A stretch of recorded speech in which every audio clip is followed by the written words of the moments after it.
most important thing for an aspirant, right, will be, according to me, attitude.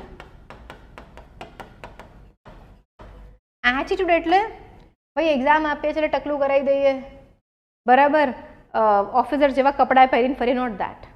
But તમારી thought process શું હોવી જોઈએ એ આપણે 2 minute પહેલાં ચર્ચા કરીશું.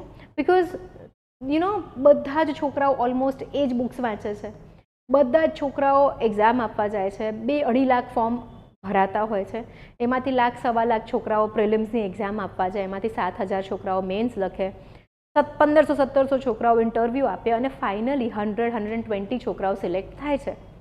તો what is the different thought process of the students? Okay, અને I want to talk about this because જે બિગિનર્સ છે ને એ લોકોને બહુ જ બધા મિથ્સ સાંભળવા મળશે, એ લોકોને બહુ જ બધી એવી વસ્તુઓ લોકો આવીને કહેશે જેનાથી મે બી એ લોકો એકદમ વધારે જોશમાં આવી જાય કે કરી જ નાખીશું, ક્યાં તો પછી એ લોકો બહુ જ વધારે ડિમોટિવેટ થઈ જાય. So today I want to share some facts regarding that.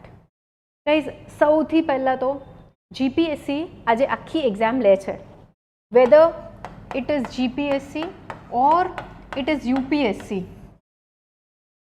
આટલા બધા પેપર્સ કાઢે છે, આટલા એક્ઝામ સેન્ટર્સ બુક કરે છે, યુ નો આટલી હ્યુમંગસ યર રાઉન્ડ પ્રોસેસ ચાલતી હોય છે અલગ અલગ એક્ઝામ્સની. તો GPSCની જે એક્ઝામ છે, સરકારને અમુક ક્વોલિટીઝવાળા છોકરાઓ જોઈએ છે. કઈ ક્વોલિટીઝ?